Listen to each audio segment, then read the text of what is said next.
예, 안녕하십니까. 최재익입니다. 오늘은 회전근개 파열에 대해서 살펴보도록 하겠습니다. 먼저 회전근개란 무엇인가를 살펴보게 되면 회전근개는 어깨를 둘러싸고 있는 힘줄을 말하는데 가장 앞쪽에 있는 힘줄이 견갑하근건입니다. 근데 견갑하근건은 이렇게 길게 폭이 한 3cm 정도 넓게 이렇게 위치하고 있고, 그 다음에 맨 위쪽에 있는 것이 극상건이 되어 있고요. 그 다음에 뒤쪽에 극하건, 그 다음에 그 아래쪽에 있는 것이 소원근이 되겠는데, 요 네 개의 힘줄을 합해서 회전근개라고 합니다. 그리고 이 극상건하고 이제 견갑하근 사이에는 이두박근 장두가 위치하고 있는 것을 우리가 알 수가 있겠고요. 요건 이제 그 사체에서 본 모습인데 이두박근 장두가 보이고요. 그 앞쪽에는 견갑하근건, 그 다음에 위쪽에 극상건, 뒤쪽에 극하건, 소원근이 보입니다. 그래서 우리가 회전근개가 이제 네 개의 힘줄로 구성되어 있는데 이것이 따로따로 이렇게 되어 있는 것이 아니라 여기서 보시는 바와 같이 다 연결되어 있는 것으로 연결되어 있는 것을 되어 있다는 것을 우리가 인지할 필요가 있겠습니다. 회전근개 기능을 살펴보게 되면 말 그대로 회전근개니까 어깨 관절을 회전시키는데 중요한 역할을 합니다. 그래서 그 앞쪽에 위치한 그 견갑하근건은 내전, 앞쪽으로 당기면 내전이 되는 거고, 뒤쪽에 있는 극하건은 하고 소원근은 외전을 일으키는 역할을 하게 되고요. 맨 위쪽에 있는 그 극상건은 외전, 에비덕션, 외전을 담당하는 역할을 합니다. 그리고 이제 다른 중요한 기능 하나가 어깨를 올릴 때 어깨 관절축이 항상 일정되게 유지하는, 어깨 관절축을 유지하는 역할을 합니다. 그래서 회전근개의 기능이 이제 부실하게 되거나 그 균형이 안 맞게 되면 어깨를 움직여 올릴 때 관절축이 안 맞아서 어깨에 불안정성이 생기게 되겠습니다. 그 다음에 이제 회전근개의 모든 힘줄의 벡터 방향은 다 내측 아래쪽으로 되어 있습니다. 내측 아래쪽으로 되어 있어서 어깨를 올릴 때 상완 골두가 견봉에 부딪히지 않게 하는 그 아래쪽으로 당겨지는 그런 역할을 하고 있습니다. 그래서 이런 충돌 예방이라는 중요한 역할을 하고 있기 때문에 만약에 이제 회전근개 파열이 있으면 이런 충돌 예방 기능이 떨어져서 저 충돌이 더 일어날 수가 있겠고, 또 저 충돌이 일어나게 되면 회전근개 파열이 더 진행될 수가 있고 하는 이런 그 악순환의 그 고리가 형성될 수도 있겠습니다. 그 다음에 이제 회전근개의 그 축의 방향이 다 내측으로 되어 있기 때문에 어깨 상완골두가 이제 탈구되는 것을 예방하는 그런 역할을 하고 있습니다. 여기에서 보시는 바와 같이 그 견갑골의 글레노이드는 상완 골두에 비해서 상당히 작습니다. 상당히 작아서 이제 상당히 불안정한 관절이 되는데, 다행히 회전근개가 이제 겉에서 아주 단단하게 잡아주고 있기 때문에 상완 골두가 빠지지 않게 하고 있고요. 그다음에 이제 회전근개가 그 상완 골두를 다 덮고 있어서 그 상완 골의 그 연골이 그 외부하고, 그러니까 뭐 견봉이나 등에 이제 부딪히지 않게 보호해주는 그런 역할을 하고 있습니다. 그래서 회전근개의 아주 중요한 기능 중에 중요한 기능이 어깨 관절축을 유지한다는 거, 그다음 충돌을 예방한다는 거. 그렇게 함으로써 회전근개 자체가 회전근개 파열을 예방하는 기능이 있다는 것을 우리가 인지할 필요가 있겠습니다. 그래서 회전근개 파열이란 무엇이냐 하면 회전근개 힘줄의 연속성이 끊어지는 거죠. 연속성이 끊어지는 건데, 처음에는 이렇게 일부 조금 이렇게 일부만 이렇게 끊어질 수 있고, 이제 이게 진행이 되면 더 많은 범위 내에서 끊어져서 끊어지게 되겠고, 그 다음에 이제 더 진행이 돼서 이제 전층이 이제 파열이 되게 되면 파열의 범위가 커지면서 관절 연골이 노출이 되게 됩니다. 그리고 여기에서 보는 것은 이제 광범위하게 파열이 되는 경우에는 이게 회전근개, 극상근, 극하근, 견갑하근건이 파열될 수가 있고, 그 다음에 그 속에 사이에 남아있던 이두박근 장두가 이렇게 여기서 남아있는 모습을 보이는데, 더 진행이 되면 이두박근 장두도 이제 파열로 진행될 수가 있겠습니다. 요것은 이제 극상근의 그 초음파 검사를 본 모습인데, 상완 골두가 보이고 이제 여기 대결절입니다. 그래서 여기부터 여기까지가 이제 극상근이 이렇게 붙어 있는 그런 모습인데, 여기 조금 까맣게 보이는 데가 극상근의 아티큘라 서피스 관절면에서 일부 이제 그 파일이 된 모습이고, 예, 요건 더 크게 이제 파일이 진행된 모습이고요. 그리고 여기서는 이제 이 정도 이만큼 파일이 진행돼서 힘줄이 여기까지 당겨진 그런 모습을 보여주고 있고, 여기에서는 더 광범위하게 파일이 있으면서 파일된 부위에 물이 차 있고, 그래서 힘줄이 내측으로 당겨진 그런 모습을 보여주고 있습니다. 이렇게 예, 점차적으로 이제 진행이 될 수가 있겠습니다.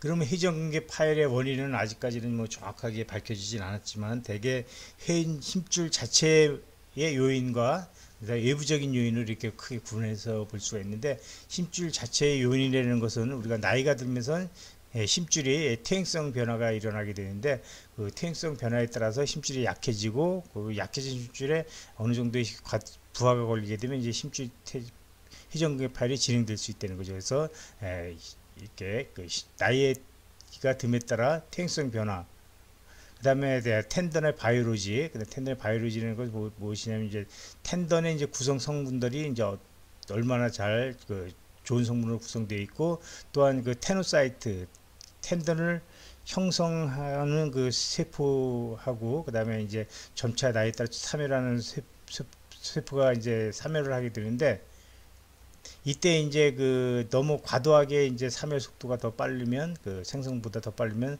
더 빨리 이제 그 회전근개 파열이 일어날 수가 있고요. 그다음에 그 텐던의 그 모포로지, 뭐 두껍고 단단하게 생겼느냐 아니면 얇고 약하게 생겼느냐 등등.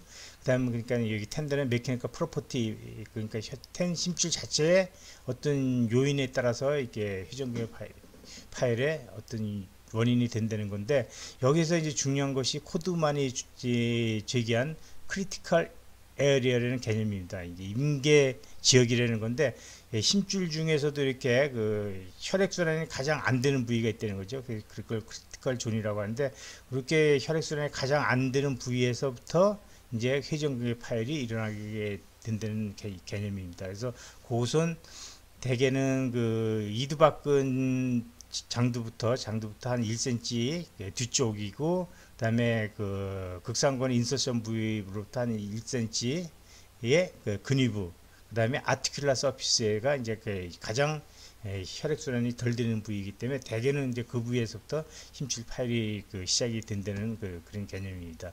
또 이제 외부적인 요인으로서는 얼마나 많이 사용하느냐, 또는 이제 그 니어가 전통적으로 주장해온 그 충돌 증후군의 개념, 그러니까 팔을 올릴 때 그 상완골두하고 견봉하고 이렇게 부딪힘으로 해서 이제 이렇게 파열이 진행되는 그런 개념인데, 그 전에 이제 이것이 아직까지는 이게 아주 절대적인 그런 개념으로 이제 자리 잡아서, 그래서 이제 그 견봉 성형술이라는 시술을 많이 시행했는데, 최근 연구에 의해서는 단순히 견봉 성형술을 하는 것 자체 그 갖고는 이렇게 그 회전근개 파열을 충분히 설명하지 못하는 것으로 되어 있습니다.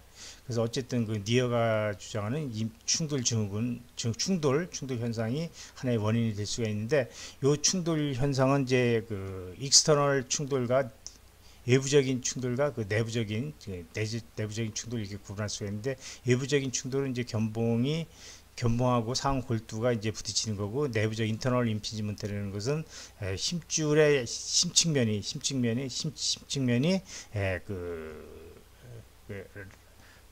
저기 글레노이드 라브름하고 부딪히면서 그 생기는 거가 되겠습니다. 그리고 이제 너무 과도하게 사용하는 거, 그다음에 스캐플라 디스키네시스라는 것은 견갑골 이상 운동증이 있게 되는 거, 그다음에 인스테빌리티, 어깨의 불안정성이 있게 되면 이제 이렇게 파열이 될 수가 있는데, 이런 내재적인 요인과 외부적인 요인이 같이 복합돼서 회전근개 파열이 진행된다고 이제 보는 것이 아직까지의 개념이 되겠습니다.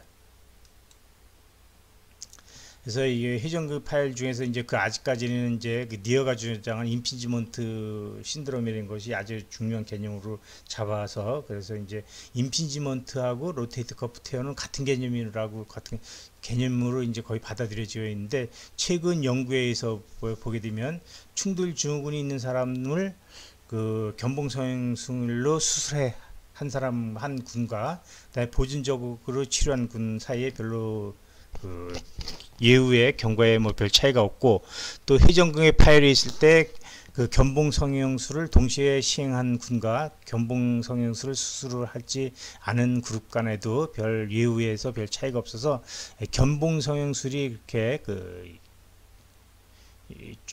중요한 치료 개념 방법으로 이제 인정을 받지 못하는 추세가 되고 있습니다. 그래서 우리가 단순히 이제 임피지먼트를 회전근육 파열의 중요한 원인으로 생각할 것은 아니고 그 외에 여러 가지 그 요인을 같이 복합적으로 작용하는 것으로 여기 보면 파라다임 시프트라고 있는데, 그래서 그런 여러 가지 요인이 같이 복합적으로 작용하는 것으로 이제 그 인지를 해야 되고, 우리가 뭐 치료하거나 연구하는 방향도 이제 그쪽으로 방향을 좀 바꿔야 된다, 뭐 그런 이야기가 되어 있습니다. 그 다음에 이제 어깨에 대해서 우리가 공부할 때 아주 중요한 개념이 스케플로 휴메랄 리듬이라는 것이 있는데, 상완, 견갑상완 리듬 또는 견갑상완 뭐 조화로운 운동, 이렇게 뭐 해석할 수가 있을 것 같은데, 우리가 이제 어깨를 이렇게 에비덕션 의전하거나 플렉션 시킬 때 이제 180도가 이제 올라간단 말이죠. 180도가 어깨가 이제 벌어지게 되는데, 이 180도가 올라갈 때 순수하게 글레노 휴메랄 조인트 어깨 관절, 순수하게 어깨 관절에서 일어나는 운동은 120도가 되고요. 120도가 되고, 나머지 60도는 견갑골이 이렇게 60도 돌아가면서 어버드 로테이션으로 돌아가서 이제 그 180도가 올라가게 된다는 개념입니다. 그리고 이제 그 이렇게 어깨 관절이 60도 올라가려면 이제 그 쇄골 흉골 관절에서 SC 조인트에서 그 스케플라가 클레비클이 25도 위쪽으로 돌아가는 거, 올라가는 거 하고, 그다음에 AC 조인트 견봉쇄골 관절에서 35도 이제 이렇게 스케플라가 돌아가는 거 해서 35도 25도 합해서 60도가 이제 올라간다는 거, 그런 개념. 그리고 이제 그 이렇게 쇄골이 25도 이제 올라갈 때 뒤쪽으로 25도 로테이션이 된다는 거. 그다음에 이제 그 우리가 다 180도를 에비덕션 이전을 하게 되면 그 말단에서는 스케플라가 견갑골이 20도 뒤쪽으로 포스테리어 틸트가 되고, 20도 포스테리어 틸트가 된다는 거, 뒤쪽으로 기울어져야 된다는 거죠. 그리고 이제 그 견갑골이 20도가 이스터널 로테이션 된다는 거, 그 개념.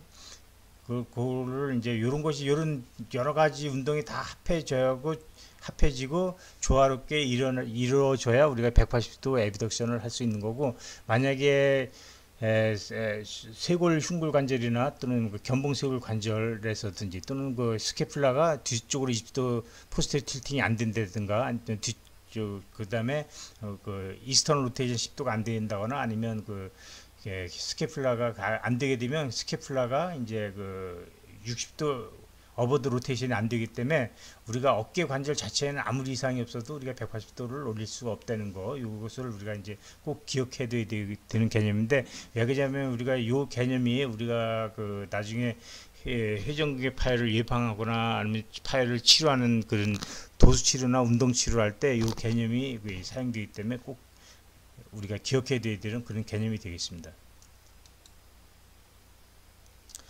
그리고 이제 이것도 그 어깨에 있어서 주위에 있는 여러 가지 근육 간의 그 관계를 상당히 잘 요약된 그 표가 되겠습니다. 그래서 아주 좋은 논문으로 생각이 드는데, 만약에 세라투스 엔테리어 그러니까 전거근의 액티베이션이 안 되면, 그러니까 전거근이 약하거나 아니면 전거근의 활성이 뭐 약하거나 아니면 그 액티베이션 시간이 잘 안 맞거나 하게 되면 스케플라가 어버드 로테이션 60도 하는 것이 잘 안 되고, 그다음에 포스테리어 뒤쪽으로 20도 기울어진다 그랬잖아요. 포스테리어 틸팅이 안 된다. 그래서 세라투스 엔테리어가 위크니스가 있게 되면 스케플라의 어버드 로테이션과 포스테리어 틸트가 안 되기 때문에 우리가 그 때문에 2차적으로 이제 뭐 임피지가 되거나 뭐 해서 이제 회전근개 파열이 일어날 수가 있고, 임피지먼트 염증성 증상을 일으킬 수 있다라는 거가 되겠습니다. 그러니까 만약에 이제 어퍼 트라페치스가 너무 강력하게 있거나 뭐 너무 짧거나 뭉쳐져 있으면 이것이 클레비클을 이제 너무 과도하게 위쪽으로 당기고, 그다음에 그 스캐플라의 포스트 틸트를 리듀스 시켜서 이것도 이제 그게 결국 이제 임피지먼트 등을 더 유발할 수 있다는 거. 그다음에 이제 팩토랄리스 마이너, 팩토랄리스 마이너가 짧게 되게 되면 팩토랄리스 코라코이드 프로세스에 붙어 있기 때문에 그 짧게 되면 스캐플라를 앞쪽으로 당겨주는 그 앞쪽으로 당겨주는 엔티리어 틸트 현상이 일어나게 되고, 또 스캐플라를 인터널 로테이션 안쪽으로 돌려주는 그런 역할을 하기 때문에 이것도 이제 너무 짧게 되게 되면 우리가 팔을 올릴 때 스캐플라의 포스테리어 틸트를 저해하는 그런 작용을 하고요. 그 다음에 이제 포스테리어 캡슐의 타이트니스는 아주 중요한 요소가 되게 되는데, 어깨 관절에 그 포스테리어 캡슐 타이트가 하게 되면 팔을 올릴 때는 이제 휴메랄 헤드가 뒤쪽 아래쪽으로 이동하면서 이제 어깨가 이제 로테이션이 돼야 그 로테이션 엑시스 관절 운동 축이 맞게 되는데, 이게 여기가 타이트하게 되면 휴메랄 헤드가 뒤쪽 아래쪽으로 이동을 못해서 오히려 위쪽으로 이동하게 됩니다. 위쪽으로 이동하게 되기 때문에, 그러면 이제 관절 축이 맞지 않아서 뭐 임피지먼트 신드롬이 증상이 나타날 수가 있겠고요. 그 다음에 이제 로테이트 커프가 약하거나 파열이 있게 되면, 로테이트 커프의 중요한 기능이 팔을 올릴 때 휴메랄 헤드를 아래쪽으로 당겨주는 기능이라고 했는데, 휴메랄 헤드를 아래쪽으로 당겨주지 못하기 때문에 그 휴메랄 헤드가 위쪽으로 올라가서 임핀지가 되겠고요. 그 다음에 이제 팔을 쭉 올릴 때 엔드레인지 레벨에서는 이제 그 휴메랄 헤드가 휴메루스가 이스터널 로테이션이 일어나야 되는데, 이스터널 로테이션이 못 일어나게 하는 그런 역할을 해서 이제 이것도 여기 마찬가지로 임핀지를 더 심화시키는 역할을 한다는 거. 그다음 이제 팩토랄리스 메이저가 이제 타이트하게 되게 되면 휴메랄 그 헤드가 휴메루스가 이제 과도하게 인터널 로테이션 되고 클레비클을 넘어 이제 그 아래쪽으로 당겨서 클레비클 당겨서 우리가 올라갈 때는 클레비클이 25도 어버드 엘리베이션 되고 로테이션 돼야 되는데, 그것이 안 되게 함으로써 이것도 임핀지먼트를 이제 심화시킬 수가 있고요. 그다음에 소라시 카이포시스가 이제 그 심하게 되면 스캐플라가 아웃워드 포지션에 위치하고 있기 때문에, 이것도 역시 이제 어깨를 올릴 때 이제 포스트 틸트를 하고, 그 다음에 스캐플라 자체의 어버드 로테이션을 이제 저하시키는 역할을 합니다. 그래서 그 2차적으로 임핀지를 심화시키는 역할을 하기 때문에, 우리가 이제 요것이 다 임핀지를 더 심화시키고 또 로테이트 커프테리어를 악화시키는 그런 역할을 하기 때문에, 이런 것을 다 해결해 주려고 하는 노력이 우리가 이제 도수치료, 운동치료가 되겠습니다. 요것도 이제 뭐 아까 나왔던 거하고 이제 같은 개념을 정리표로 정리한 것인데, 로테이터 커프의 테어나 텐든 패스 어떤 병변이 있을 경우에 그것을 외부적인 요인과 내부적인 요인으로 이렇게 구분할 수가 있는데, 내부적인 요인에서는 뭐 텐던의 바스큘라리티, 혈액순환 정도가 중요하다고 아까 얘기했고요.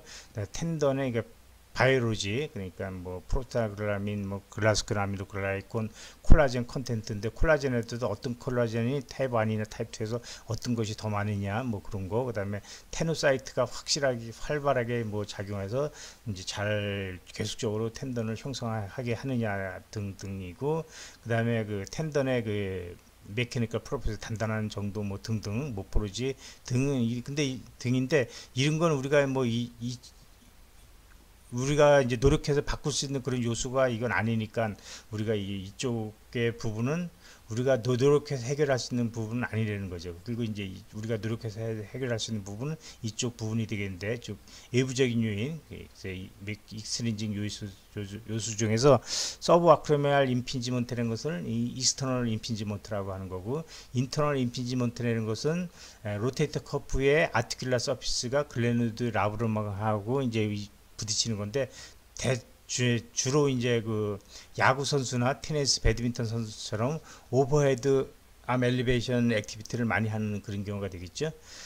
그리고 이제 여기에서는 이제 뭐 이렇게 그렇게 잘 되게 하는 원인으로서 그 아나토미컬 또는 그 바이오메카니컬 요소를 이제로 구분을 하게 되면 서브 아크로미아 스퍼가 있다든가 또는 아크로미아 쉐입이 후크도 구부러진 모양이 되든가 그다음에 이제 아크로미오 클레비큘라 조인트 아래쪽에 스퍼가 있다든가 등을 생각할 수가 있는데 대개 이런 요소들은 여러 연구에서 큰 의미가 없는 걸로 최근에 밝혀지고 있습니다.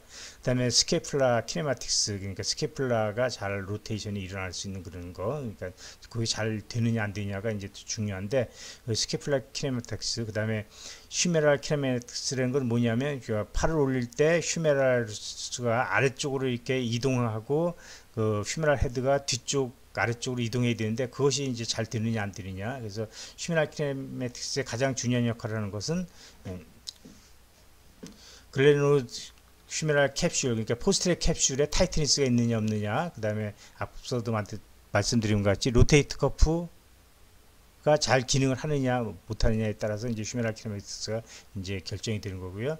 그 다음에 이제 스케플라 키네매틱스는 이제 스케플라 어버드 로테이션이 잘 되느냐 등인데 여기서 이제 펙토랄리스 머슬 랭스, 이제 펙토랄리스 머슬이 너무 짧거나 단단하게 되면 문제가 된다고 앞서 말씀드렸고요. 그 다음에 스케플라 머슬 퍼포먼스, 그러니까 이제 우리가 중요하게 이제 가장 중요하게 생각할 수 있는 머슬이 미드 하고 로 트라피치스 머슬이 상당히, 그 다음에 세라투스 엔테리어 머슬의 기능이 상당히 여기서 중요한 역할을 합니다. 그 다음에 소라시스 스파인의 파스처 모빌리티, 그러니까 너무 구부러진 꾸부정한 그 자세가 있게 되면 그걸 해결해 줘야 우리가 그 로테이터 커프의 기능을 향상시킬 수 있다는 거. 그래서 여기 별표 친 것들이 이제 중요한 요소가 되고 우리가 이제 주로 이제 보존적 치료를 할 때 치료의 대상이 되는 그런 구조물들이 되겠습니다. 여기 다시 한번 요약을 하게 되면 회전파 근개 파열의 원인을 뭐 이렇게 혈액순환 장애, 혈액순환의 정도, 그다음에 나이가 들면서 점점 저적인 노화가 되는 거, 그거 피할 수 없는 거죠. 그다음에 너무 과도하게 사용한다든가 또는 이제 짚고 넘어지는 거, 외상이 아주 중요하죠. 그다음에 이 충돌 증후군, 충돌에 따른 2차적인 그런 거가 이제 중요한 요인으로 이제 작용할 수가 있는데 여기에서 이제 우리가 피할 수 있는 것은 이제 과도한 사용하고 그다음에 충돌 증후군을 해결하려고 하는 그런 노력이 우리가 이제 노력해서 해결할 수 있는 거고, 뭐 외상은 우리가 다 다치고 싶어서 다치는 게 아니니까, 그다음에 힘줄의 노화도 피할 수 없는 거고, 혈액 내 힘줄 내 혈액순환 장애도 뭐 이것도 이제 다 결정이 돼 있는 거지 우리가 마음대로 줄이고 늘릴 수가 있는 건 아니죠. 그래서 이제 충돌 증후군이라는 것을 이렇게 자세히 살펴보시면 그 익스터널 충돌 증후군, 외측부 충돌 증후군과 내측부 충돌 증후군을 구분할 수가 있다. 그래서 외측부라는 건 팔을 올리게 되면 상완 골두하고 견봉 사이에서 뭐 회전근개하고 저맥낭 등이 끼는 것이 이제 익스터널 임피지먼트가 되어 있고, 인터널 임피지먼트라는 것은 팔을 올리게 될 때 올릴 때 회전근개에 심층하고 그 관절순이나 뭐 라브룸하고 관절 아순하고 이제 부딪혀서 힘줄에 이제 심층에 팔이 일어나게 하는 그런 기전인데, 이것은 대개 이제 야구 선수들이나 배드민턴 또는 뭐 테니스를 치는 그런 팔을 많이 드는 동작을 반복적으로 하는 선수들한테 이제 주로 아주 의미가 있는 그런 현상이 되겠습니다. 그다음에 충돌 증후군의 임피지먼트 원인은 이제 구조적 원인과 이제 다이나믹 역동적인 원인으로 생각할 수가 있는데, 구조적이라는 것은 이제 뭐 뼈 모양이나 뭐 그런 것들 때문에 이제 그렇게 잘 부딪힐 수 있다는 거고, 역동적이라는 건 뼈 모양이나 그런 건 아무 저거가 이상이 없는데 뭐 주변에 있는 그 근육들이 약하거나 아니면 이게 액티베이션 때는 순서가 잘 안 맞는다거나 해서 이제 충돌 증후군이라는 건데, 요즘에 최근에 이제 연구에서는 이런 구조적인 거는 상당히 이제 의미가 별로 이제 없는 걸로 돼 있습니다. 그래서 그 전에는 이제 구부러진 또는 갈고리 모양 코라코이드 에크레민의 모양이 에크리멘의 모양이 뭐 이렇게 플랫한 거, 그다음에 커브도 된 거, 그다음에 후크도 아주 많이 구부러진 거에 따라서 많이 구부러져 있을수록 잘 충돌이 일어날 것이라고 이렇게 추정했었는데, 최근 연구에서는 그 큰 의미는 없는 거고요. 없는 걸로 밝혀져 있었고, 그다음에 크리티컬 숄더 앵글이라는 것은 이렇게 그 글레노이드 관절축과 선을 긋고, 그다음에 그 아래 글레노이드 아래쪽에서 그 견봉의 그 위측 말단까지 선을 거서 요 각도를 재서, 이 각도가 클수록 결국 상완 골두로 많이 덮고 있는 거니까 그럴수록 이제 더 충돌 조건이 잘 일어난다라고 이제 주장인데, 요것은 이제 아직까지 상당히 의미가 있는 걸로 되어 있습니다. 그다음에 이제 견봉 아래 골극이 있는 거, 그다음에 견봉쇄골 관절염이 있으면서 그 아래쪽 스포가 있으면 여기서 잘 이렇게 발생할 수 있는 그런 요인이 될 수가 있고요. 그다음에 이제 고구돌기 견봉인데 비요, 이게 코라코에크로란 리가멘트의 캐시피케이션에 대해서 이렇게 뾰족하게 보이는 그런 경우가 있거든요. 여기 보게 되면 여기에 이렇게 카시피케이션이 되어 있는데, 이렇게 카시피케이션 있는 분들은 대개 보게 되면 회전근개 파열을 대부분 가지고 있을 가능성이 있고, 또 이제 회전근개 파열을 보존적으로 치료했을 때 예후가 별로 안 좋은 경우가 상당히 많이 있었습니다. 그래서 만약 여기 이렇게 뾰족하게 카시피케이션이 된다는 것은 결국은 뭐 어떤 원인에 의해서든지 코라코에크로말 리가멘트에 그 지속적인 스트레스가 많이 간다는 거고, 결국은 그 지속적인 스트레스는 상완골대에 의한 위쪽으로 충돌이 이제 계속적으로 일어난다는 건데, 그것은 하나의 이제 충돌 증후군의 하나의 그 원인일 수도 있고, 또는 충돌 증후군의 결과일 수도 있다고 생각이 됩니다. 어쨌든 이런 모양이 있으면 치료했을 때 경과가 별로 안 좋았다라는 것이 제 개인적인 근거입니다. 그다음에 역등적인 다이나믹 임피지먼트 뜨는 것은 이제 회전근개 파열이 있거나 기능이 부전되면 팔을 올릴 때 회전근개가 상골도를 아래쪽으로 당겨주는 역할을 못하기 때문에 잘 이제 충돌이 일어나고, 그래서 회전근개의 파열이 진행될 수가 있고, 파열이 진행되면 더 충돌이 자주 일어날 수가 있고, 뭐 그런 거가 됐고요. 어깨가 이제 불안정하든가, 불안정해서 이제 특히 앞쪽으로 불안정해서 팔을 올릴 때는 휴메랄 헤드가 뒤쪽 아래쪽으로 이동을 해야 되는데, 앞쪽으로 이동하게 되거나 위쪽으로 이동하게 되면 이제 그 충돌 증후군이 잘 생길 수가 있고, 뒤쪽 관절낭의 구축은 요건 또 이제 앞에서도 말씀드렸죠. 그다음에 거드라고 해서 숄더의 인터널 로테이션 리미테이션, 그러니까 그 야구 투수들 보면 이제 인터널 로테이션은 리미테이션 되고 익스터널 로테이션은 증가되어 있는데, 만약에 두 개의 관절 가동 범위를 합한 것이 뭐 그 다른 측과 별 차이가 없다면 별 문제를 일으키지 않는데, 만약에 이제 인터널 로테이션 리미테이션이 심해서 그만큼 익스터널 로테이션이 그만큼을 보상해주지 못한다고 하면, 그것도 이제 중요한 임피지먼트의 하나의 원인이 되는 걸로 되어 있습니다. 그다음에 스캐풀라 디스키네시스, 이제 어깨를 올리거나 그러면 이제 그 견갑골이 60도 이렇게 로테이션 되고, 그다음 뒤쪽으로 이렇게 돌출되지 않아야 되는데, 이렇게 어깨를 올릴 때 견갑골이 이렇게 뒤로 돌출되거나 아니면 그 로테이션이 안 일어나는 그런 거를 견갑골 이상 운동증이라고 하는데, 그런 게 있을 때도 이제 임피지먼트가 잘 일어날 수 있다라고 이제 말씀드릴 수가 있겠습니다. 충돌 증후군의 분류, 이건 뭐 오래된 개념이 그렇게 중요한 개념은 아닌데, 뭐 충돌 증후군은 1기, 2기, 3기로 해서 처음에 이제 초 20대 이하, 25세 이하 젊었을 때는 이제 그 충돌 증후군이 있으면 저맥낭이나 회전근개 부종 또는 시노바이티스가 생길 수가 있고, 그게 더 심해지면 회전근개의 부분 파열 또는 파이브로시스가 일어나게 되고, 그게 이제 더 심해지면 회전근개의 그 파열, 그다음에 뭐 이두박근근의 파열, 또는 어떤 뼈에 또 이제 그 코티컬 이레귤라리티 등이 일어날 수가 있다. 그러니까 이렇게 점차적으로 이런 식으로 이제 심해질 수 있다라는 것으로 그냥 이해하시면 되겠습니다.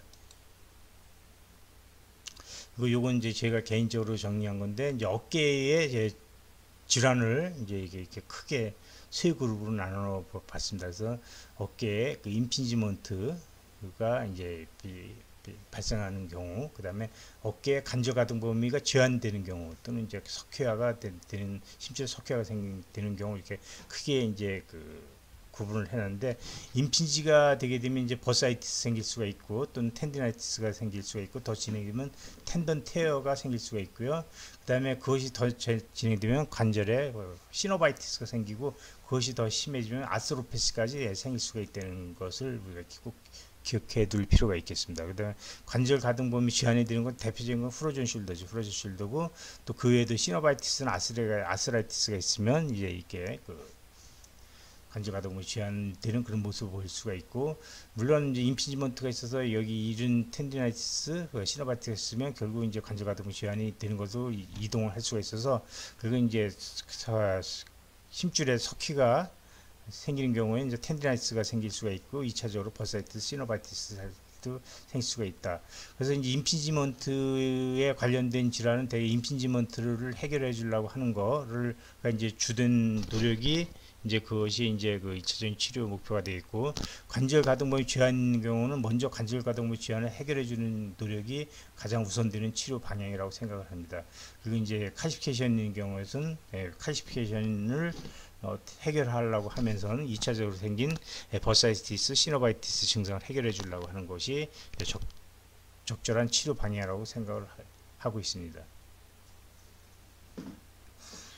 네, 이것도 뭐 아까 말씀드린 거랑 뭐 같은 개념입니다. 같은 개념입니다. 그래서 이제 어깨 회전근개에 뭐 어떤 문제가 디제네이션이 있고, 파서 테어가 있으면 결국은 더 진행되면 테어가 일어날 수가 있고, 테어가 있으면 어버드 마이그레이션이 돼서 그 테어가 더 심해지고, 그것 때문에 임핀지먼트가 생길 수가 있고, 임핀지먼트가 생기면 또 다시 그 회전근개에 테어나 그 디제네이션이 더 심해질 수가 있겠고, 그 다음에 그 회전근개의 디제네이션은 아까도 말씀드린 인트린직 요소, 익스트린직 요소로 이렇게 구분할 수가 있겠고, 논 아울렛 서브아큐럴 임피지먼트라는 것은 이제 구조적인 거고, 비구조적인 것, 그러니까 다이나믹한 거, 아울렛 서브아큐럴 임피지먼트라는 것은 이제 구조적인 것을 말하는데, 아까 이전에 요즘 슬라이드에서 말씀드리는 그런 내용이 되겠습니다.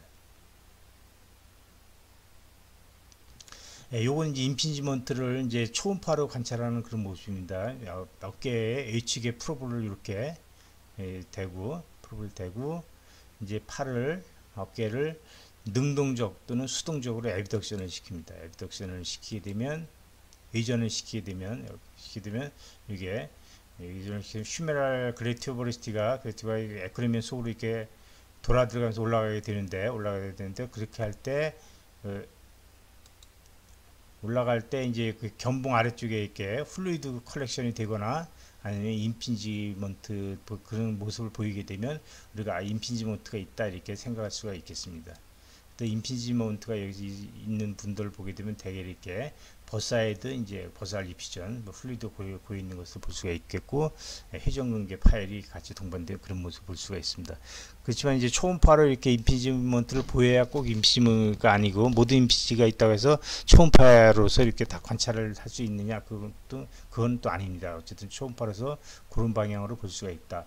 요것은 이제 그 코라코이드 아래쪽 그 견갑 하근건을 이게 길게 롱기튜널 스캔을 하면서 팔을 인터널 로테이션 시키면서 이제 그 글레노이드 라브림이 견갑 하근건의 심층을 부딪히는 그런 모습을 보여주는 그 동영상인데요. 여기서 보게 되면 이렇게 쭉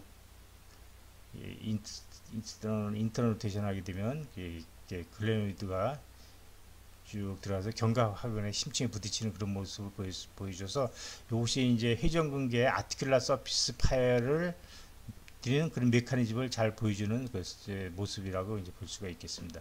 이것은 이제 인프라스피나투스를 길게 롱기튜널 스캔을 한 상태에서 팔을 내의전 외의전 하면서 이렇게 보게 되면 이게 내의전 외의전 할 때 그 글레노이드가 글레노이드가 인프라스피나투스 심층에 부딪히는 그런 모습을 보여주고 있습니다. 그 다음에 이제 그러면 어떤 사람은 회전근개 파일이 있고 어떤 사람은 회전근개 파일이 없는데 어떤 사람들이 회전근개 파일이 잘 일어나느냐에 대한 연구 논문이 되겠습니다. 일본에서 이제 한 연구인데 일본에서 이런 연구 논문이 많이 나오고 있습니다. 그래서 여기 2010년에 한 건데 평균 57.9세가 되는 683명의 그 1366 숄더, 그러니까 양측에 있는 사람들이 있으니까 해서 쭉 그 회전근개 파일 여부를 검사를 해봤더니 전체적으로 20.7%에서 이제 회전근개 파일이 있었습니다. 파일이 있었고, 그다음에 이제 그 증상이 있는 사람 없는 사람 다 구분 안 한 거고, 증상이 있는 사람들 중에서는 36%가 회전근개가 있었고, 그다음에 증상이 없는 사람에서도 이제 회전근개 파일이 16.9%가 있었습니다. 그래서 우리가 회전근개 파일이 있으면 다 증상이 있는 것으로 생각할 수가 있는데, 증상이 없는 경우가 오히려 더 많다는 거. 그러니까 회전근개 파일이 있어도 3분의 2 정도는 증상이 없고 3분의 1 정도에서만 증상이 있다는 것을 꼭 기억해 둘 필요가 있고요. 그러면 어떤 사람들이 증상을 회전근개에 있을 때 어떤 요소가 이제 관련이 되어 있나를 이렇게 보니까, 이제 그 전에 이제 그 외상의 히스토리가 있었던 경우, 그다음에 도미넌트암, 그 우성수에 많이 회전근개 파일이 발생했고, 그다음에 그 관련된 요소 나이가 들면서 이제 회전근개 파일이 많이 많았다니까, 회전근개 파일과 관련된 리스크 팩터가 외상, 도미넌트암, 나이입니다. 그럼 여기서 우리가 스스로 예방하거나 개선할 수 있는 건 아무것도 없는 거죠, 그렇죠? 그러니까 우리가 뭐 외상이라는 것이 자기가 넘어지고 싶어서 넘어지고 하는 건 아니니까 물론 주의는 할 수가 있지만, 그다음에 우리가 오른손잡이인데 회전근개 파열을 예방하기 위해서 나는 인수를 쓸 거야, 그럴 수도 없는 거고, 나이 안 먹을 수도 없는 거고. 그래서 회전근개 파열은 거의 뭐 이네비터블하게 불가피하게 발생할 수 있는 그런 현상이다라고 생각할 수가 있고요. 그리고 이제 스모킹, 담배를 피는 것이 안 좋은 영향을 주고, 그래서 이제 그 스모킹이 아마도 이제 미세 혈관 혈류 흐름에 영향을 줄 수 있기 때문에 그런 거라고 생각이 되고요. 그다음에 제네틱스, 한쪽 팔이 아픈 사람은 몇 년, 5년 후에 악화될 확률이 62% 정도가 되더라고요. 그러니까 한쪽 팔이 아픈 사람은 다른 쪽 팔에도 회전근개가 파열이 발생될 확률이 그만큼 높다는 거죠. 그다음에 하이퍼콜레스테롤레미아, 그러니까 고콜레스테롤 혈증이 이제 힘줄에는 모든 힘줄에 다 안 좋은 영향을 주는 거죠. 그러니까 아킬레스 텐던의 병변에도 콜레스테롤이 높은 것이 이제 안 좋은 영향을 주는 걸로 되어 있습니다.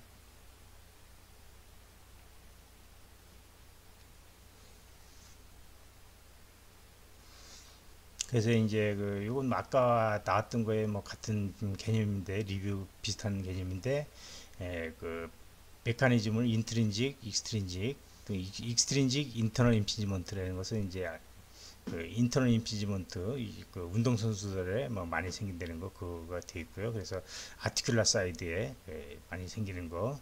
그다음에 인트린직이라는 것은 이제 자체적인 요인, 그 퇴행성 변화가 이제 가장 주된 저건데, 그래서 결국은 이제 심줄의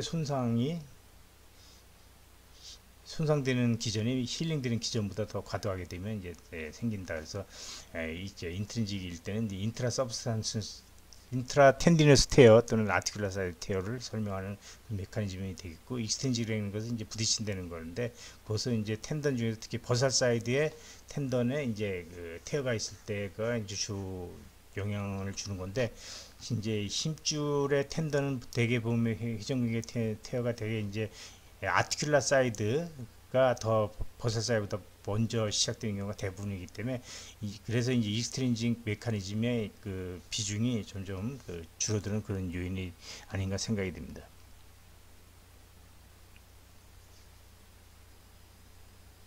여기서 이제 아까 말씀드린 인트린직 요인, 익스트린직 요인, 그 다음에 익스트린직 인터널 임피지먼트에 대해서 이제 쭉 정리를 한 건데, 이게 뭐 절대적인 그런 건 아닙니다. 절대적인 그런 건 아니지만 한번 그래도 대강을 한번 살펴볼 가치는 있는데, 그러면 히스토리상 이제 인트린직이라는 것은 자체적으로 이제 뭐 어떤 이게 퇴행성 변화에서 생기는 거 있대요. 특별한 뭐 이벤트나 뭐 이렇게 그런 거랑 사실 큰 상관은 없지만, 어쨌든 힘줄이 약해도 거기에 무리한 힘이 가지 않게 되게 되면 파일은 있을 수 없는 거니까, 여기에도 이제 오버유스는 관여가 된다는 거죠. 그다음에 그 익스트린직은 이제 과도하게 팔을 돌리는 동작이 이제 관계가 될 수가 있고요. 그래서 인트린직일 때, 익스트린직일 때 폐에 있는 통증의 위치가 좀 다르냐? 뭐 그렇지는 않다는 거죠. 대개 이제 어깨 앞쪽 외측에 이제 통증이 발생하는데, 이제 그 야구 선수들이나 테니스 선수들에 많이 생기는 인터널 임피지먼트가 있을 땐 대개 어깨 뒤쪽에 통증이 생기는 게 특징이 된다는 거, 그것을 뭐 기억해 둘 필요가 있고요. 그 다음에 이제 그 심톰 얼터레이션 테스트라는 것은 뭐냐면, 어깨를 올릴 때 저기 스캐플라 로테이션이 떨어지면 임피지먼트가 잘 되고 증상을 일어나는 경우가 흔히 있기 때문에, 어깨를 올리면서 스캐플라를 인위적으로 60도 이렇게 돌려주게 되게 되면 통증이 이제 그 감소되더라 그러면 이제 얼터레이션 테스트 파지티브라고 하는데, 이 익스트린직 요일 때는 얼터레이션 파지티브 소견을 보일 수가 있지만, 인트린직일 때는 뭐 관계가 없다라는 거. 그다음에 이제 포스트레 숄더 타이트니스가 이제 특징적으로 보이는 것이, 아까도 말씀드렸지만 이게 야구 선수나 테니스 선수들이 한테서 이제 발생하는 인터널 임피지먼트가 있을 때, 그때 같이 동반되어 있는 것이 포스테리어 캡슐 타이트니스가 주로가 됩니다. 그다음에 팩토랄리스 마이너 머슬의 렌스는 인트리직은 뭐 서로 관계가 없을 것이고요. 익스트린직일 때는 이게 이제 너무 머슬 랭스가 너무 짧게 되게 되면 그 스캐플라의 포스트 틸트가 줄어들어서 임핀지가 더 심해질 수가 있는 거고, 뭐 인터널 임핀지먼트도 같이 영향을 받을 수가 있겠습니다. 로테이트 머슬의 그 기능은 그 어떤 경우에도 다 감소되어 있는 거고요. 그다음에 스캐플라 소라식 머슬의 퍼포먼스도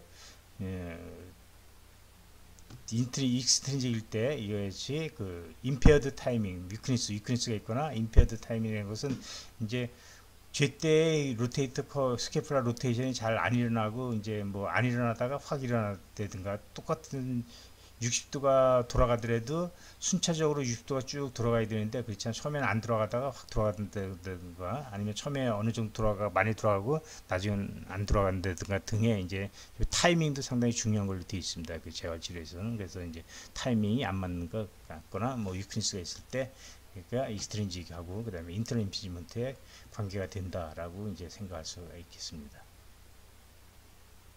그다음에 회전근개 파열을 분류를 하게 되면 이제 파열의 크기에 따라서 스몰, 미디움, 라지, 매시브로 이렇게 구분할 수 있어서, 이제 1cm 이하의 파열된 폭이 1cm 하면 뭐 스몰, 그다음에 미디움이라는 건 1 내지 3cm, 그다음에 라지라고 구분하면 5cm까지 라지, 그다음에 5cm 이상가 되면 매시브 테어라고 이제 이렇게 구분을 할 수가 있는데, 이것은 이제 논문이나 뭐 이렇게 또 서로 간에 커뮤니케이션 할 때 기준이 되기 때문에 이제 이렇게 구분한 것이고요.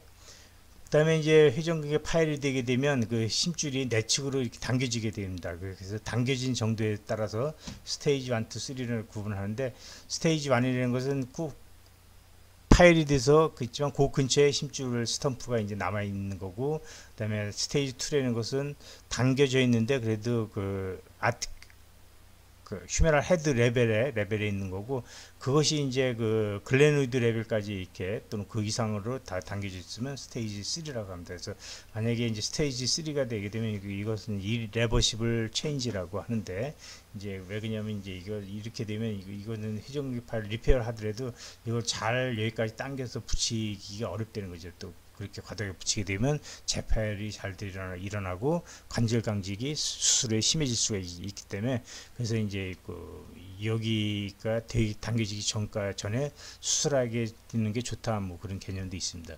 그 다음에 이제 회전근개 파열이 일어나면 2차적으로 그 머슬에 아트로피가 일어나게 되는데, 요거는 스피나투스 포사에서 이제 스캐플라 스프라시너스 머슬이 이렇게 아트로피가 돼서 이제 그 하얗게 보니까 팻인데 팻이 많아지고 머슬 파이버는 부분은 적어진다는 거죠. 그래서 이제 그 정도에 따라서 스테이지 0이라는 것은 아트로피가 하나도 일어나지 않는 거, 스테이지 1이라는 것은 아트로피가 일어났지만 뭐 부피는 그렇게 크지 않고 머슬 레이어 사이에 이제 팻 이미지가 이제 좀 증가되어 있는 거. 스테이지 2라는 것은 이제 그 50% 이상 아트로피가 생긴 거, 그다음에 스테이지 3라는 것은 50% 이상 아트로피가 생긴 거고, 그래서 이거 이제 50% 이상 아트로피가 생겨 있는 것은 경우에는 회전근개 파열을 리페어하더라도 별로 경과가 좋지 않다라고 이제 되어 있는 것이 되겠습니다. 그러면 회전근개 파열은 얼마나 많은 빈도에서 발생하느냐에 대한 뭐 논문들이 여러 논문이 많이 있습니다. 그래서 이것은 일본에서 나온 그 보고인데, 한쪽 어깨 통증 환자 이제 초음파 검사를 했더니 한쪽에 어깨 통증이 있는 환자를 대상으로 이제 초음파 검사를 해봤더니 양쪽 모두 파열이 없는 평균 나이는 48세, 그다음에 한쪽만 파열이 있는 평균 나이는 58세, 그다음에 양측 모두 파열이 있는 평균 나이는 67세. 그러니까 평균적으로 이제 나이가 들면서는 이것이 이제 그 파열이 이제 발생할 수밖에 없는 그런 거라는 거고, 대개 50대가 되게 되면 이제 한쪽에 이제 파열이 발생하게 되고, 대부분은 60대가 되게 되면 대개 양쪽에 이제 파열이 발생된다, 이제 그런 얘기가 되겠습니다. 그리고 이것은 이제 그 회전근개 파열이 얼마나 많이 있는지를 이렇게 이거를 연구한 논문인데, 평균 나이가 이제 69세, 70세까지 된 사람들이죠. 그래서 664명을 대상으로 이제 쭉 검사를 해봤더니 이 중에서 한 20% 정도에서 풀 시크니스 테어가 있었습니다. 22%, 20대강 한 20%죠. 그 정도 있는데, 이 중에서 3분의 1은 증상이 있었고 3분의 2는 증상이 없었다. 그러니까 회전근개 파열이 있으면 우리가 다 아플 거라고 생각하지만, 회전근개 파열이 있을 경우에도 대개 3분의 2는 정도에서는 증상이 없고 3분의 1 정도가 이제 증상을 호소한다는 거 우리가 꼭 기억해 둘 필요가 있겠습니다. 그리고 나이별로 이렇게 쭉 보게 되면 이제 50대에서는 한 10%에서 회전근개 파열이 있었고, 60대에서는 15%, 70대에서는 26%, 그다음에 80대가 되면 36%가 40% 가까이 다 회전근개 파열이 있었는데, 그다음에 이제 그 중에서도 이제 그 증상이 있는 비율을 이렇게 보게 되면 50대에서는 대개 한 반반 정도 50% 정도가 이제 그 증상이 있고 50%는 증상이 없었는데, 나이가 더 들게 되게 되면 점점 증상이 있는 비율이 점점 떨어집니다. 그래서 회전근개 파열이 있더라도 나이가 들게 되면 저 증상이 오히려 더 덜 발생할 수 있다는 것을 우리가 꼭 기억해 둘 필요가 있겠습니다. 그래서 평균 전체적으로 보게 되면 3분의 2에서는 증상이 없었다는 거 우리 꼭 기억해 둘 필요가 있겠습니다. 요거는 이제 그 미국에서 시니어 애슬리트, 그러니까 그 퇴역한 운동 선수들로 구성된 운동이 비슷한 게 있었나 봐요. 운동이 비슷한 게 있어서 거기에 참가했던 사람들을 이제 그 대상으로 연구한 건데, 평균 나이가 70세였습니다. 평균 나이가 10세였는데 힘줄에 회전근개 아무 이상이 없는 경우는 그 141명 중에 20명, 약 5%만 회전근개에 이상이 없었고 대부분 이상이 있어서 텐디노시스가 이제 그 한 30% 있었고, 파셜 테어가 이제 32%가 있고, 풀 시크니스 테어가 25% 정도에 있었습니다. 그래서 파셜 테어하고 텐디노시스가 가장 많은 이제 부위 정도를 차지했다고 합니다. 그리고 이제 이 사람들 대상으로 얘기해 보니까 통증은 그 회전근개 파열을 암시해주는 중요한 소견이지만, 그 정도를 그 시비어리티를 반영하지는 않았다. 그러니까 뭐 풀테어라고 해서 통증이 더 심했고 파셜테어는 통증이 그보다 덜하고 그러진 않았다는 거죠. 그러진 않았고, 오히려 이제 그 통증을 가장 많이 호소하는 것이 보이는 것이 파셜테어 때 가장 많이 보였고, 그 다음에 텐디노시스 때 순으로 보였습니다. 풀 시크니스 테어 때는 이제 그 세 개 중에 가장 적게 이제 보였고, 그렇지만 DASH는 이제 그 어깨의 관절의 기능을 평가하는 건데, 이 관절의 기능 평가는 회전근개 파열의 시비어리티를 잘 반영하더라. 그러니까 통증은 시비어리티를 잘 반영하지 못했는데 그 관절 기능 평가는 회전근개 파열을 잘 반영하더라는 것은 뭐냐면, 그 풀시크니스 등 심하게 파열이 돼 있을수록 기능은, 어깨 관절의 기능은 점점 더 나빠졌다. 그렇지만 그 파열 정도가 심하다고 해서 꼭 반드시 통증이 심한 건 아니었다라는 그런 얘기가 되겠습니다. 네, 요것은 이제 그 증상이 없는 풀시크니스 전층 파열 환자를 이제 쭉 이제 한 3년 정도 이제 팔로업을 추적 검사를 봤더니 51%에서 증상이 나타났습니다. 그리고 이제 증상이 없는 전층 파열 환자 68명을 2년 동안 추적 관찰한 경우가 이제 34%, 50%에서는 이제 파열이 커졌고 증상이 발현했고 반 정도에서는 증상이 발현이 없었는데, 그러니까 50%에서는 증상이 새로 나타났는데 50% 반은 데서는 없었는데, 증상이 발현한 사람들은 보니까 23%에서 파열의 크기가 이제 증가됐습니다. 그래서 증상이 새로 나타난 사람들은 파열 크기가 커졌을 가능성이 상당히 많다라는 것을, 그런 것을 암시해주는 그런 얘기가 됐고요. 그다음에 증상 발현은 상완골두의 상방전이와 관련이 있었다. 그러니까 상완골두가 상방전이가 되면 이제 그 임핀지가 잘 된다는 거죠. 상방전이는 파열 크기에 비례했다. 그러니까 파열이 클수록 상방전이가 더 심했다. 그러니까 회전근개의 기능이 그 상방전이를 억제해주는, 그런 막아주는 그런 기능인데, 그런 기능이 기능을 발휘하지 못했다는 그런 것이 되겠습니다.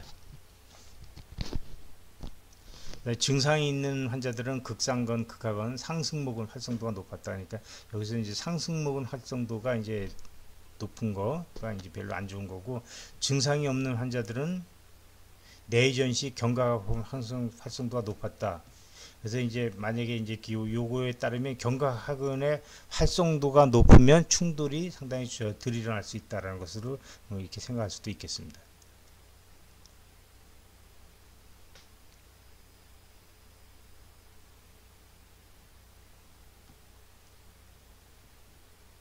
예, 요거 이제 크로닉 로테이트 커프 테어가 있는 환자들을 이제 보존적으로 치료해서 이제 그다음에 보존적으로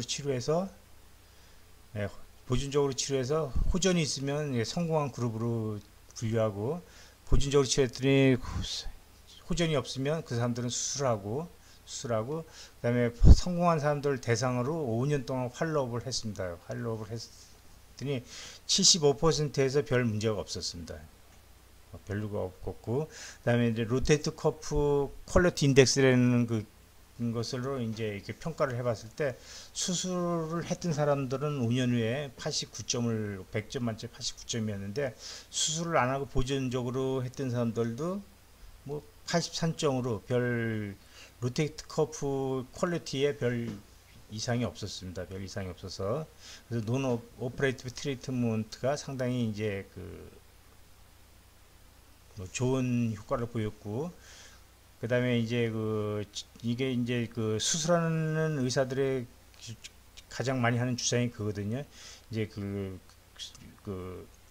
논 오퍼레이티브 트리트먼트가 어차피 수술할 환자들의 수술 시기를 늦춰서 경과를 안 좋게 한다고 이제 하는 게 이제 많은 주장인데, 그런 근거를 이 연구에서는 보이지 않았다라는 얘기가 되겠습니다. 2017년도에 나온 2018년도에 보고된 그런 논문입니다. 그 다음에 이제 어시mptomatic 로테이트 커프 테어를 이제 쭉 팔로우하는 그런 결과가 되겠습니다. 그래서 50명의 환자를 풀시크니스 테어가 있는 50명의 환자를 이게 쭉 3년 동안 팔로업 MRI로 팔로업을 해서 이렇게 봤더니, 그 중에 이제 36% 50명 중 18명에서 증상이 나타나고 나타나게 됐는데 증상이 나타나고 나머지는 뭐 증상이 나타나지 않았습니다. 나타나지 않았는데 증상이 나타나져 있는 경우에는 아까도 말씀드린 것과 비슷하게 태어 사이즈가 이제 증가했습니다. 증가했고 머슬 아트로피가 좀 심한 사람들 심해졌고 그다음에 팻 디제네이션도 좀 심해졌고 발셉스의 어떤 병변이 일어나는 경우도 이제 많이 있었습니다. 증상이 나타나는 경우에 증상이 없는 그룹에 비해서. 그래서 우리가 여기에서 이제 이렇게 우리가 보존적 치료를 할 경우에는 이런 정보를 환자한테 잘 제공하고 그다음에 잘 모니터링해서 그 태어 사이즈가 증가되는지 잘 모니터링해서 태어가 이제 점점 진행이 되지 않는지 등을 잘 모니터를 해야 된다라는 뭐 그런 얘기가 되어 있습니다.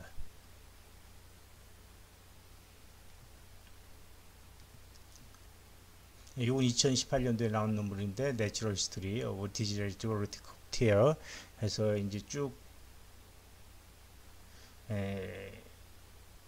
팔로업을 해봤더니 보존적으로 치료해서 팔로업을 해봤더니 테어 엔라지먼트가 2008년에 49%가 일어났고 49%가 이제 테어가 이제 증가되어 있었는데 그것이 핸드 도미넌스와 관계되더라. 그러니까 오른손이나 왼손 잡이 그쪽에 이제 그 파일이 있을 때 테어가 엔라지가 커질 가능성이 이제 더 크다는 거죠.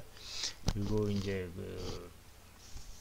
그래서 이제 풀 시크니스 테어가 있을 때는 한 50%가 이제 그 테어가 파일이 증가되는데 파셜 시크니스에서는 35%만 증가가 됐다. 그리고 이제 그 새로운 통증이 생긴 게 한 46% 거의 이제 한 50%라고 보시면 될 것 같은데요. 그래서 그럴 경우에도 이제 뭐하고 관계되냐 하면 테어가 이제 커진 거, 앞서 연구랑 비슷하게 테어가 커진 거, 그다음에 아큐페셔널 디맨드니까 직업적으로 팔을 많이 사용할 수밖에 없는 그런 경우에 그 통증이 새로운 통증이 생겼고, 그다음에 케이블 인텍트 테어, 케이블 디스럽티드 테어는 이제 로테이트 케이블을 이해해야 되는데 그 로테이트 케이블이라는 것은 이제 로테이트 커프 한 1.5에서 2cm 그 프록시멀에 이제 텐던을 다 연결하고 있는 그 리가멘트 같은 그런 텐던이죠. 그것이 이제 디스럽션이 있는 경우에 이제 뒤쪽으로 주로 이제 그 테어가 증가돼 있고 그것이 인텍트한 경우에는 또 앞쪽으로 된 경우도 있고 뒤쪽으로 된 경우도 있었는데 어쨌든 그 정도가 적었다라는 거. 그다음에 팻 머슬 디제네이션은 이제 풀 시크니스 테어가 하고만 관계가 되어 있는데 대개 이제 그 라지 테어 때 그 관계가 되어 있고 테어 크기랑 엔라지먼트 증가되는 거하고 관계되었다라는 건데 뭐 그렇게 중요한 것은 아니고요. 그 다음에 이제 그 논 오퍼레이티브 트리트먼트에 이제 페일리어하는 실패하는 경우는 어떤 경우가 주로 있냐면 환자가 low patient expectation, 그러니까 그 환자가 이제 그 좋아질 거란 기대감이 이제 적은 사람들, 그다음에 액티비티 레벨이 너무 많은 사람들, 그다음에 이제 담배 피는 사람들한테 이제 경과가 안 좋았다. 그래서 담배 피는 것은 이제 해전교 파열에 어디서든지 이제 안 좋은 영향을 주는 걸로 되어 있으니까 꼭 담배를 끊도록 해야 되겠습니다. 그래서 그 테어 크기가 이제 그 8.8년 그러니까 한 9년 정도 이렇게 쭉 활로했을 때 8.3mm가 커지고 3분의 1에서는 10mm 이상 커진 경우도 있었고, 그다음에 대개 이제 그 테어가 커지는 것이 스테이지 3, 4일 때 커졌다는 거죠.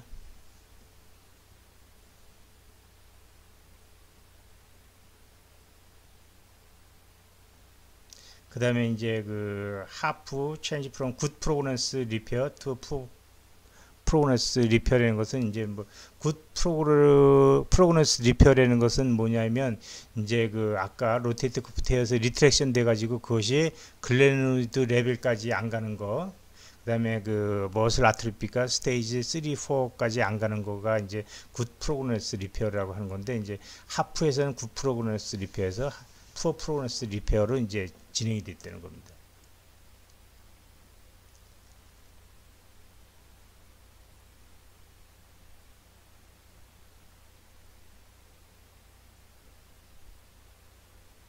그다음에 회전근개 파열의 증상 발현 관련 인자. 그러니까 아까 회전근개 파열이 있으면 내 3분의 1에서는 증상이 있고 3분의 2에서는 이제 증상이 없었다고 하는데, 그럼 어떤 사람들한테 증상이 일어나느냐?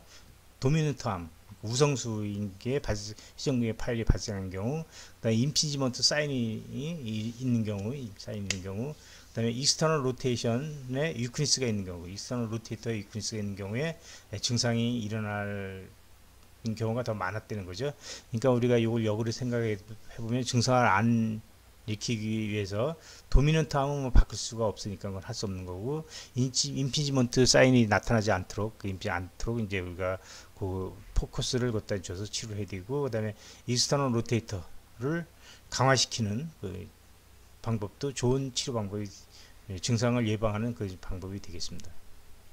그다음에 어깨 파열의 증상을 이렇게 살펴보게 되면 대개 이제 어깨 통증이죠. 가장 흔한 게 어깨 통증이고, 또 어떤 경우에서는 어깨에 힘이 없다고 호소하는 경우도 있습니다. 드물게. 그런 경우는 상당히 진행된 경우죠. 그다음에 특정 동작을 수행하지 못한다. 그러니까 팔을 옆으로 뻗어서 뭘 들지 못한다. 뭐 그런 게 호소하는 경우도 있고, 어깨를 움직일 때 소리가 난다, 걸리는 느낌이 있다는 것도 이제 많이 호소하는 그런 증상이 됩니다.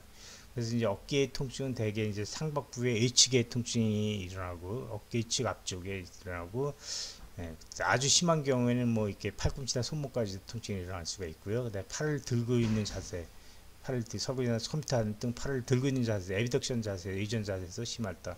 특히 팔을 옆이나 뒤로 뻗어서 들 때 통증이 나타나고, 또는 뭐 들지 못하거나 뭐 그럴 수도 있고, 그다음에 이제 이렇게 좀 무리한 저걸 할 때, 공 던지면 이제 어깨가 아프면서 힘이 빠지는 그런 경우가 일반적으로 있는 거고요. 그다음에 배드민턴 칠 때 통증이 나타나고 힘 빠진다.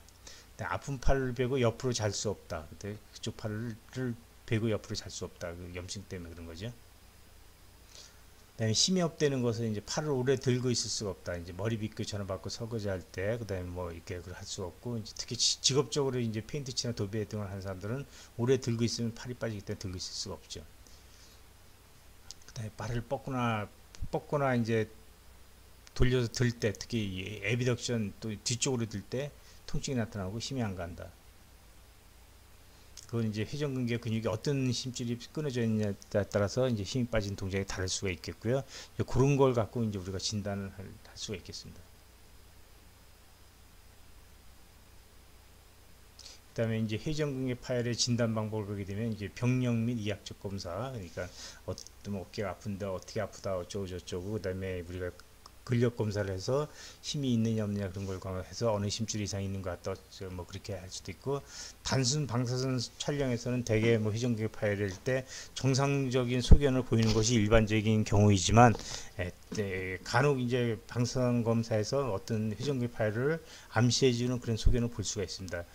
초음파 검사, 자기 공명 검사를 하니까 이제 대표적인 검사 방법인데, 되게 상당히 정확하게 이제 검사를 할 수가 있고, 그렇지만 이제 초음파 검사보다는 자기공명 검사는 더 하게 되면 글레노이드 라브름의 문제, 라브르테라나 뭐 그런 것도 진단할 수가 있는데, 초음파 검사에서는 그런 게 진단하기 어렵다는 그런 차이가 있고요. 그다음에 관절경 검사는 이제 직접 들여다보는 거기 때문에 뭐 가장 정확한 검사로 생각할 수가 있겠습니다. 그래서 이 중에서 이제 뭐 초음파 검사나 뭐 그거는 이제 따로 이제 그 강의가 있을 예정이고요. 여기서 이제 방사선 촬영 등에 대해서만 간단하게 살펴보겠습니다. 병력 및 이학적 검사에서 이제 팔을 짚고 넘어진 외상의 경험이 있는지, 통증의 위치, 그다음에 되게 이제 어깨 관절 앞쪽 외측에 아플 수가 있고요. 그렇지만 날개뼈 부위나 견갑골 있는 부위나 목과 어깨 사이, 날개 축지에 있는 사이의 통증을 어깨의 통증이라고 얘기하는 부분들인데, 그때 그 부위의 통증은 대부분 목의 병변이 원인인 경우가 대부분이 되겠습니다. 그리고 팔을 오래 들고 있으면 통증이 나타나고, 특정 동작에서 통증과 힘이 빠지는 현상이 발생한다. 그다음에 회전근개 파열일 때는 대개 관절가동 범위에는 큰 제한이 없습니다. 그렇지만 그것이 더 진행이 되게 되면 시노바이티스가 생기기 때문에 2차적으로 관절가동 범위 제한이 일어날 수가 있겠습니다.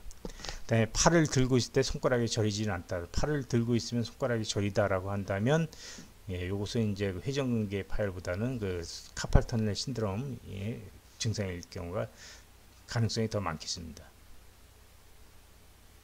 그다음에 이제 회전근개 파열에 있어서는 대부분 방사선 검사에서는 특정한 이상 소견을 보이지 않는 것이 일반적인 경우이지만 여기에서 같이 이제 여기에 보게 되면 대결절하고 견봉 아래쪽에 스클레로틱 이제 하얗게 이렇게 변해 있는 그런 모습, 그다음에 시스트가 있는 그런 모습을 보이게 되면 이것은 만성적으로 여기에 충돌이 일어났다는 거고, 요 모습 갖고도 이 사람은 회전근개 파열이 있을 가능성이 상당히 높다라고 이제 추정할 수 있는 그런 요소가 되겠습니다.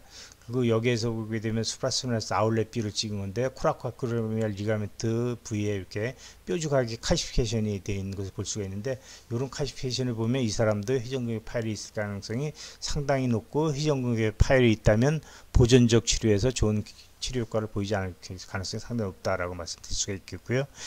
요 부위도 이제 숄더 AP 뷰에서 코라코아크로미얼 리가멘트가 인서션한 부위인데, 여기 톡 약간 뾰족해 보이는 그런 모습을 보여주고 있어서 이런 경우에도 회전근개 파열이 가능성이 상당히 높다. 여기도 마찬가지입니다. 여기도 뾰족하게 돌출되어 있어서 코라코아크로미얼 리가멘트 칼시피케이션 가능성이 있기 때문에 회전근개 파열 가능성이 상당히 높은 거고, 여기에서는 이제 그 수프라스피너스 극상근에 붙는 부위의 뼈가 울퉁불퉁해져 있습니다. 그래서 우리 몸에서 어디든지 힘줄이나 리가멘트가 붙는 부위에 뼈에 울퉁불퉁하게 엑스레이상 보이게 된다면 거기에 붙는 구조물이 파열됐을 가능성이 상당히 높다는 것을 암시해주는 그런 소견이 되어 있습니다. 회전근개 파열 치료에 대해서는 이제 다음 동영상으로 이제 계속하겠습니다. 감사합니다.